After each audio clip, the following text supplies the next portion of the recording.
Hi, welcome to the shop.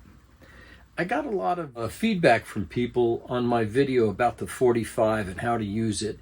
And a lot of questions I got was about the 46, which is the next number up, and how it differs from the 45.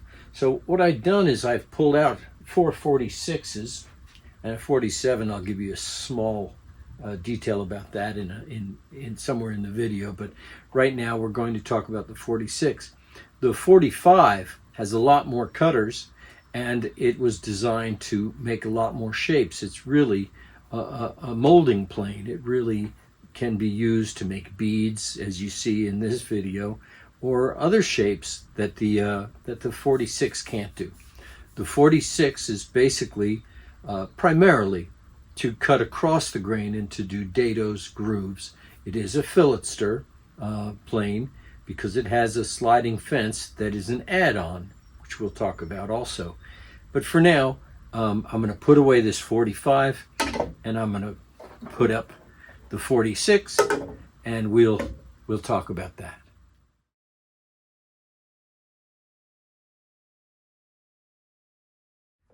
I'm going to try to give you a little history about the 46. In the Stanley plane book by Alvin Sellens, he called it the Traut'S patent combination plane, and he put in it that it went from 1874 to 1942. In the John Walters book, he says that it started in 1873 and went to 1942. So there's a little discrepancy there, just like there is in one book calling it Traut'S patent combination plane, but the 1879 catalog, it says that it is Traut'S patent adjustable plane. Inconsequential, really, but it's interesting that there are these little discrepancies in it.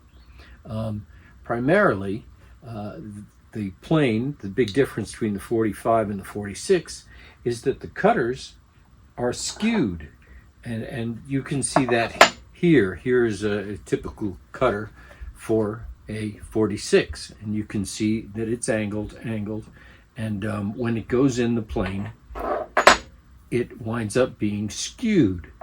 So it's on an angle, where the 45, the iron goes all the way across. Going straight across like that, perpendicular, is great for plowing with the grain. But when you're going across the grain in a dado or a groove across the grain, it cuts a lot better and gives you a cleaner cut if the iron is skewed.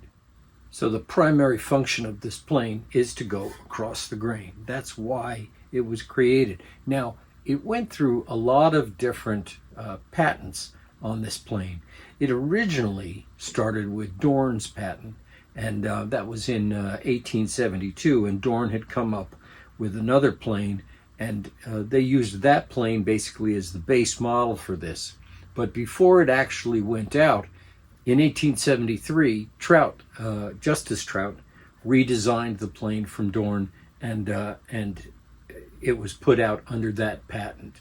Now, Justice Traut's redesign of the plane was in March 4th, 1873. But then, as you'll see when we get to different types of this plane, you'll see that there were some other add-ons, like the slitting cutter and Bodmer's patent for the spur.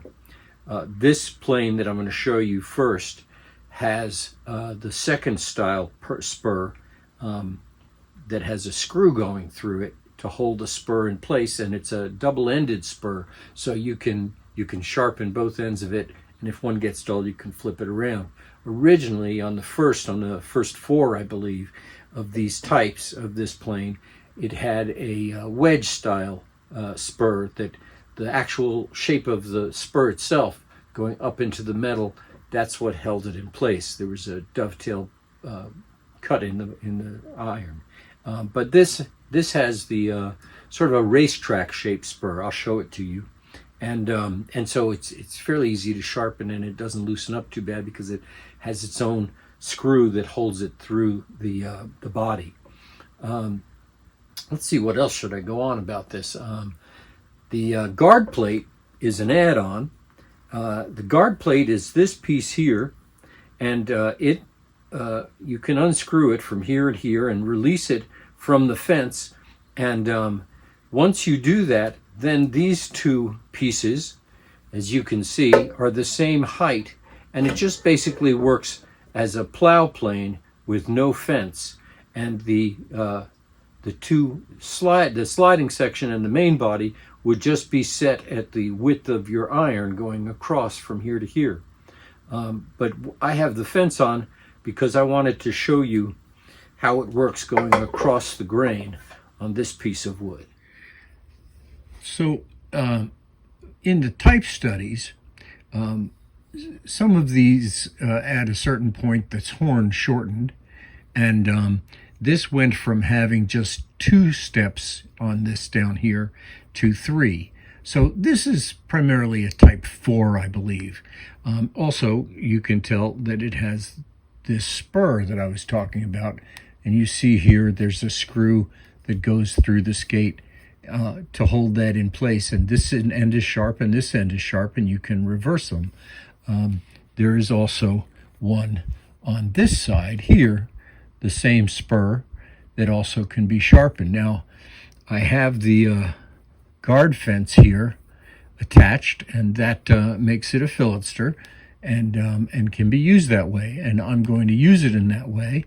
What I've got is a nice wide iron, and you can see that the iron goes all the way through the guard plate and extends out to here, but we can adjust in and out as much as we want to use of it. So I've got it set back in, and I had to sharpen the spur because it was dull and didn't give me a good cut. So it does take a little bit of tuning and stuff to get used to it, but let me show you how she cuts. This edge here is nice and clean, and that's because I sharpened that.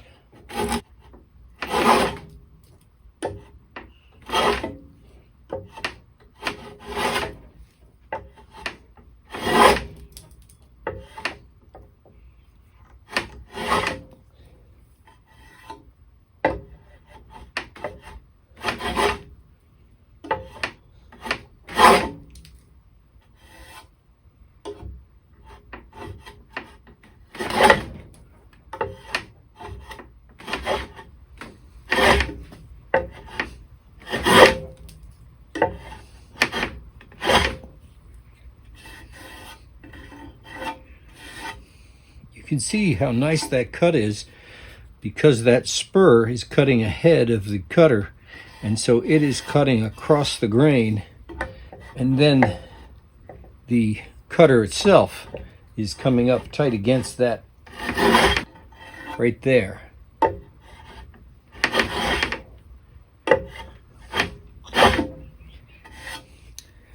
Now I'm getting a really smooth cut here, and that's because this iron is skewed, and it likes to cut across the grain with no issues, whereas if I were to use the 45 on it, it probably give me a lot of tear out in there. So this is the guard plate here, and it attaches to the skate with these 2 bolts that go through it, and you unscrew this and loosen them, and then they'll release and slide forward and come off. The guard plate, though, converts it to a filletster or a matching plane. Now, a match plane or matching plane is a plane that will cut a tongue and groove because the 2 will match. The tongue and the groove will match each other. So this plane, it came with 8 plow plane irons and a filletster iron. The filletster iron is what's on this plane here, and it's just an extra wide iron for doing exactly what I just showed you, cutting a filletster. But the matching part is you would just use one of the cutters that was included in the 8 of the plow, and this iron was included, and it was for doing the tongue. Again, like I said, matching. So you have this piece doing the groove and this part doing the tongue, and those 2 would match, so That's why they added that it was also a matching plane. So to show you more about how this is constructed, I'm going to release these two up here, and then the sliding section will come off.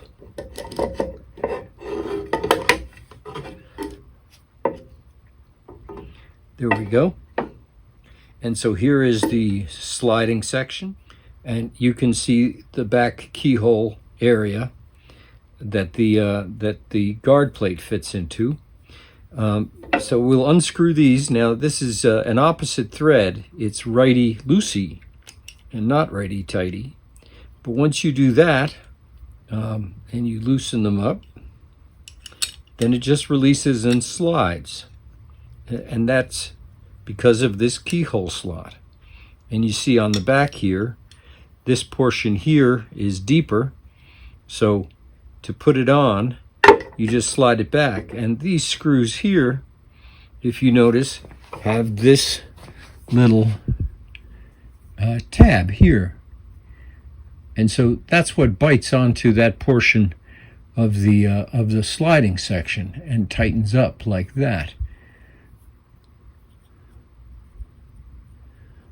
So that's the section that was an add-on for this main body. Now, this piece that holds the iron in is exactly the same as the 45s, and you loosen this and tap that out. Now the iron comes off freely. I'm going to set that aside so I can show you this. And basically, this has a conical shape to it and one flat side. So when the iron goes in, the flat side of it is where will allow the iron to pass it. And then as you tighten this, you can see as that comes in, the tighter it is, the more pressure it puts on the iron, and that keeps it in its place.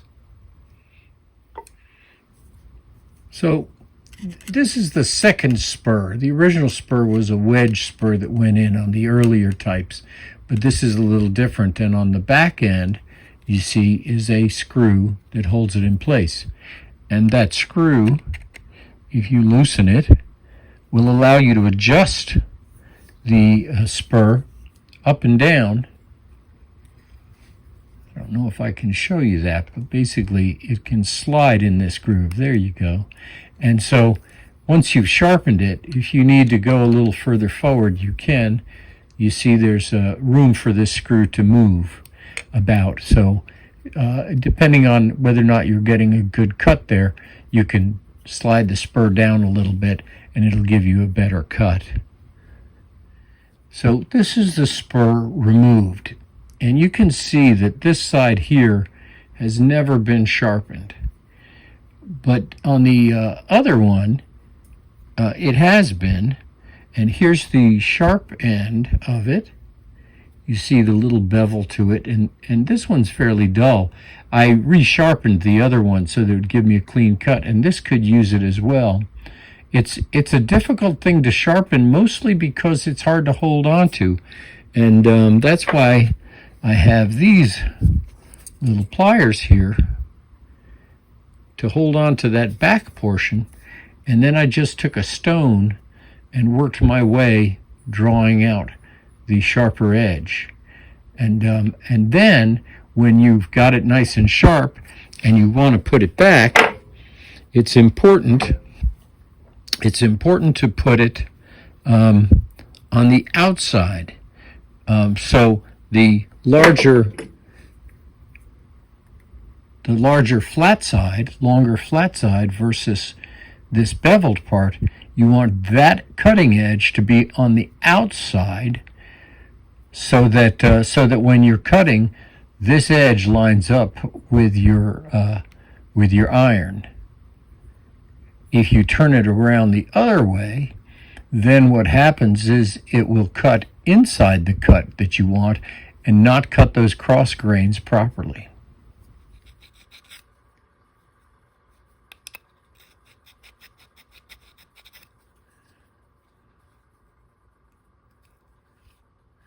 So there it is. I've sharpened it up.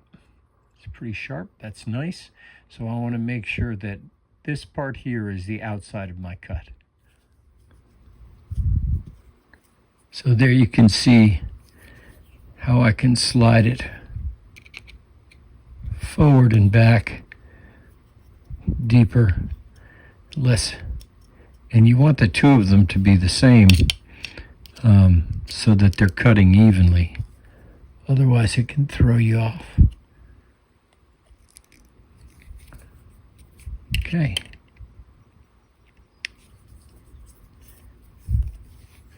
So there's the spur. So I took this out for you because I really feel like the only way you can see that is this is the piece that's going in there, and you see it's round, but there's a flat section. So when you put this in the plane, in order to put the iron in, you have to make sure that this flat section is in line with the slot where the iron goes in. I'll show you how. I'll put it back in the plane and get it set up. The flat section, as I say, goes towards the slot. So when you put it in and you start this out, go ahead and get yourself situated where you know the side that's flat.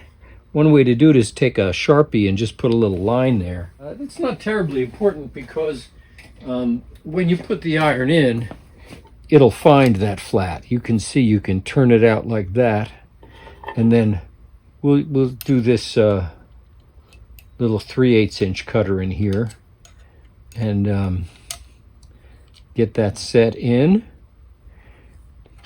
Now I can slide that back and tighten the brass nut on the other side, and that won't spin because the flat, the tighter you get, the flat will find the iron and seek its proper level there.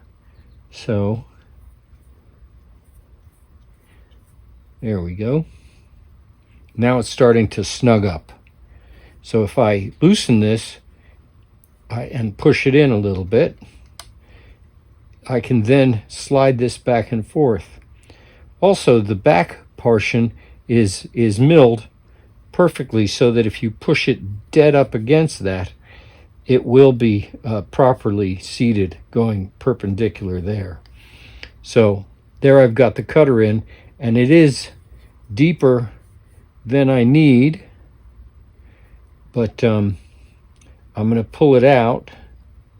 I'd rather have it back behind the point that I need it, because then I can tap this forward. Okay.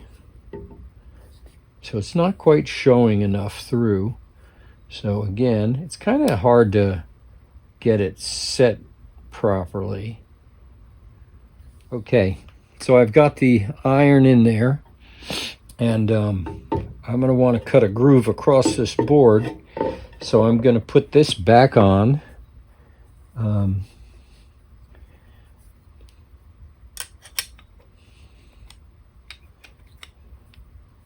There, and then tighten this up.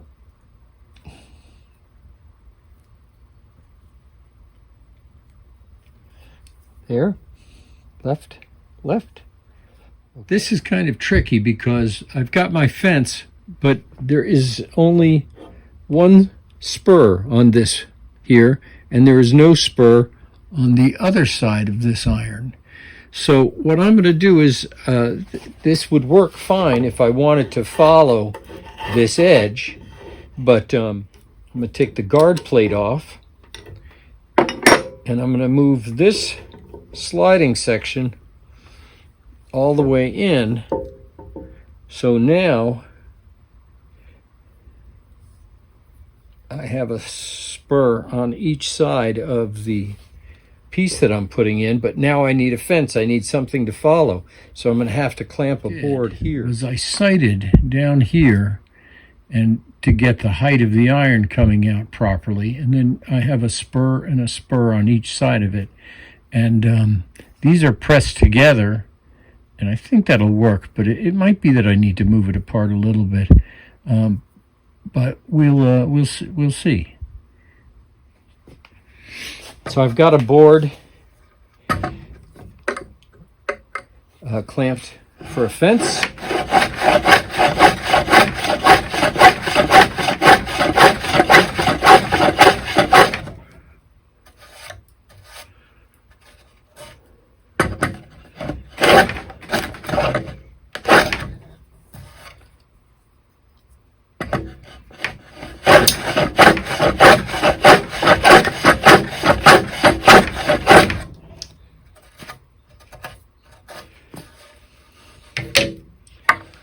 Let's take the fence off.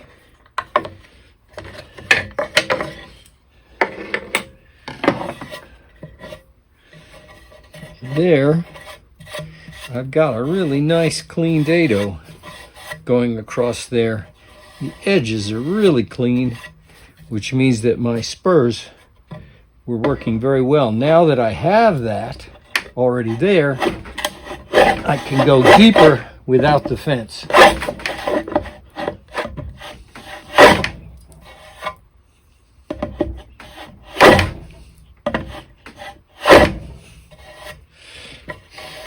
Nice clean shoulder. Now we talked about the patent and how Traut redesigned Dorn's plane. Then there was another change. F.A. Rapley came up with the slitting cutter in 1882, and so that changed an integral part of the design of this 46.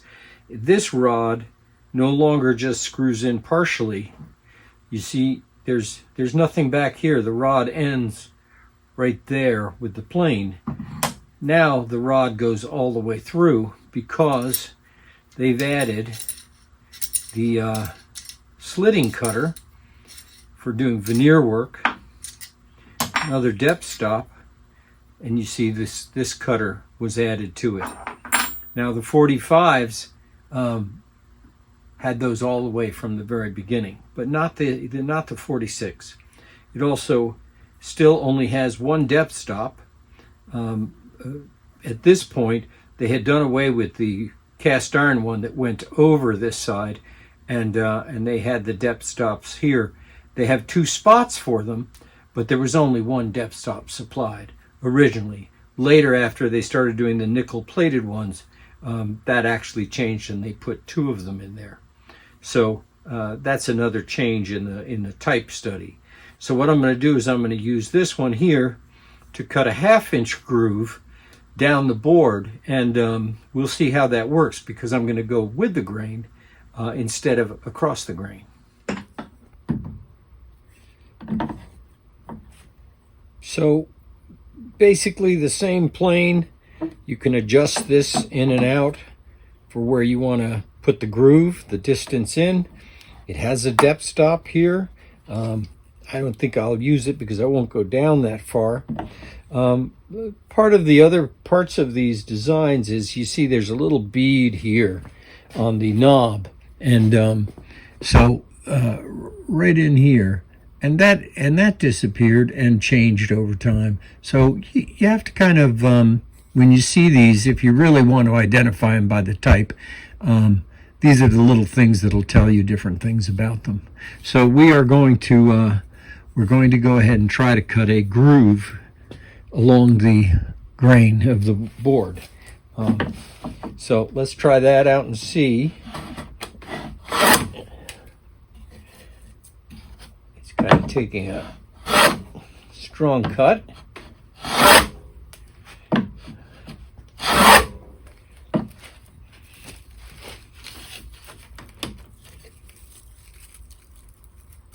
Shavings are pretty thick and heavy, so I'm going to back the iron out a little bit. So one of the issues here with this is that because I'm using this fence, I have no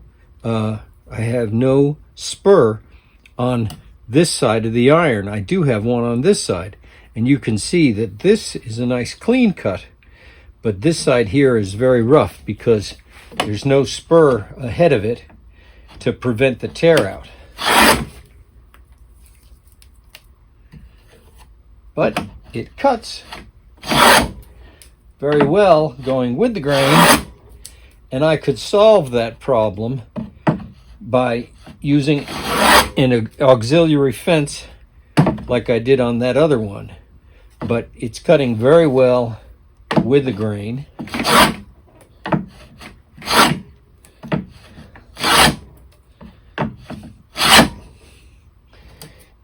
A drawer bottom, it wouldn't really matter too much if you did a groove like this and you had that tear out too much.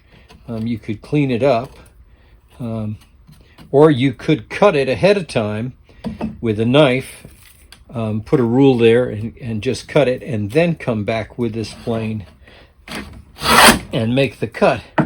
But it does cut nicely. It was obvious that there were a few issues with those earlier planes, and things changed over time, and they made improvements on it.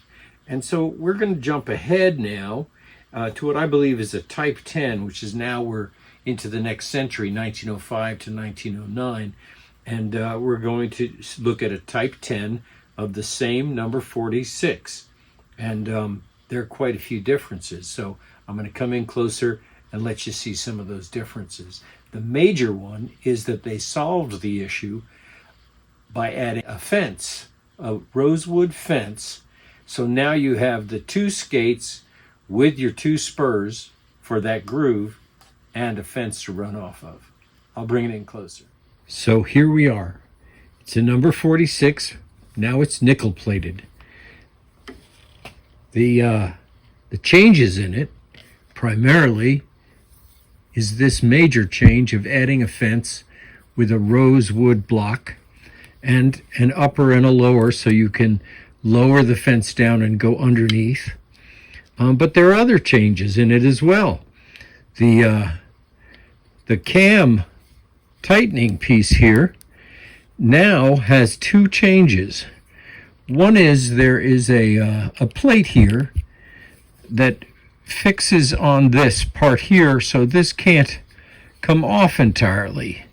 So when you turn it, instead of this being free to move in and out, it's locked in place here, which means that the only part that moves in and out is the conical piece that I showed you earlier.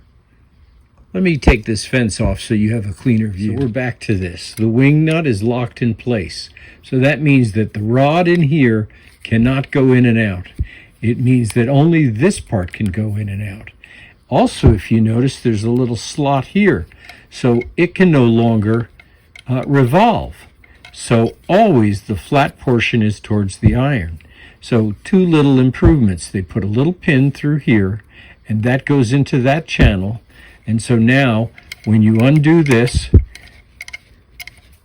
this comes out, and this cannot come off. So it isn't free inside there like the older ones were. A little bit of a change. The spurs are still the same racetrack shape with the screw going through the back. My mouth doesn't seem to be working properly. Now, you notice there are two depth stops, one on each side, whereas the other one had both openings, but they didn't have two depth stops, only one was included. Also, the flat bolts that held things in the brass, those are gone, and now we're with wing nuts, which really help to be able to get more pressure on it to tighten them up. Now I'm able to have both skates on each side of the blade of the iron and a fence, and that's going to make things a lot easier. Also, what I was talking about earlier, the bead on the front knob is gone at this point. Now, some of these changes were earlier than this. I just don't have one that's in between those years, so this is my number 10, and we'll go with that. So we're going to go with the grain again, and we're going to do another groove.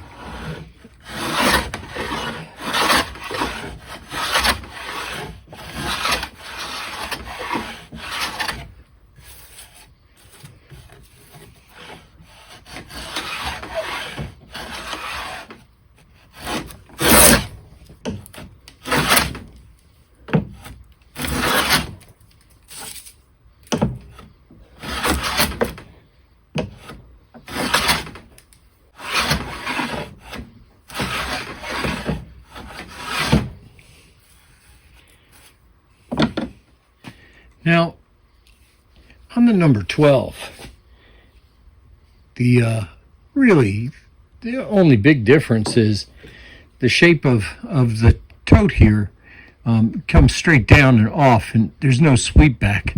There's also a B casting marking on it, and supposedly this is crisper, the number 46 in here, right in there. But other than that, it's virtually the same plane and works the same and already has all of the improvements that the number 10 has. So those are minor changes. Overall, a good plane. So I said I would mention the number 47. Looks just like a 46, doesn't it? And here's the funny thing is, it's exactly the same as the 46. The only difference is that Stanley ground off the depth stop here. And it was japanned before they ground it off, and you can even see the marks of where they ground it off. Same spurs, same deal with the insert here for the slitter, and really, I can't really think of a good reason why they did that at all, except maybe to introduce what they considered another plane. The thing is that this is only a plow plane. This is not a filletster, because this sliding arm section has no holes in it to add the additional guard, which would give you the fence. So it is a fenceless combination plane or plow plane, but primarily plow. So there you have it. It's an interesting plane, a very good collectible, because there aren't a lot of them out there and they're fairly hard to find. But if you have a 46, it'll do everything this plane does plus more, because it has the fence attachment that you can add. As I said before, it works excellently across the grain, and as you can see, it works fairly well with the grain as well. But it cannot do all of the things that a 45 does, because the 45 is able to take more cutters with different shapes and that sort of thing. So if you see a 47, a 46, or a 45, and they're good prices, I would suggest getting them, because I think they're marvelous planes. Anyway, that's it. I think I touched on everything. If you have any questions, please feel free to put them in the comments line, and please do subscribe to my channel and like it if you can, or if you do. And until I see you again, I hope that you guys stay safe and enjoy yourselves in your shops and enjoy working with the planes. So until I see you again next time, take care of yourselves.